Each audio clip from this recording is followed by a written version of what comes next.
Mr. Adams, in 1991, you pleaded mudane aadam sanadkii 1991 waxaad qiratay dambi ah inaad xog ka qarisay aqalka koongareeska taasoo ku saabsanayd kulug lahaanshahaagii arrintii Iiraan taasoo markii dambe uu ka cafiyay madaxweyne George H.W. Bush.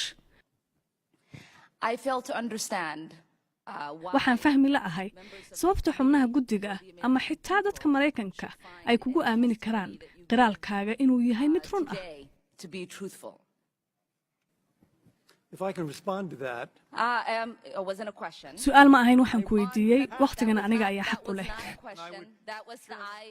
I reserve the right to my time. taasi sax ma aha in xubin ka tirsan guddiga uu weeraro marqaati una ogolaanin inuu Who is jawaabo. not permitted to reply. Ma ahayn su'aal aan ku weydiiyay waad ku mahadsan tahay ka qayb qaadashadaada.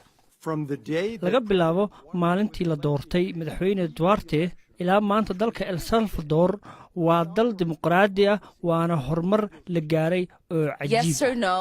maya ama haa ma kula tahay in xasuuqii dhacay uu ahaa arrin cajiib ah oo higsi la gaaray ah wixii dhacay xilligii aad adigu mas'uulka ahayd. that is a taas waa su'aal mucjiso ah. Yes haa or ama no? maya no. maya taas waxaan u qaadanayaa inaad ku jawaabtay I haa. am not going kama jawaabayo su'aalaha caynkan ah ee weerarka shakhsiyadeed mana ahan su'aal sax ah. Will you make sure ma hubin doontaa in xuquuqda asaasiga ee bini'aadamka aanan lagu xadgudbi doonin iyo in aan ilaalin doonno xuquuqda aadanaha ee caalamka. and human rights?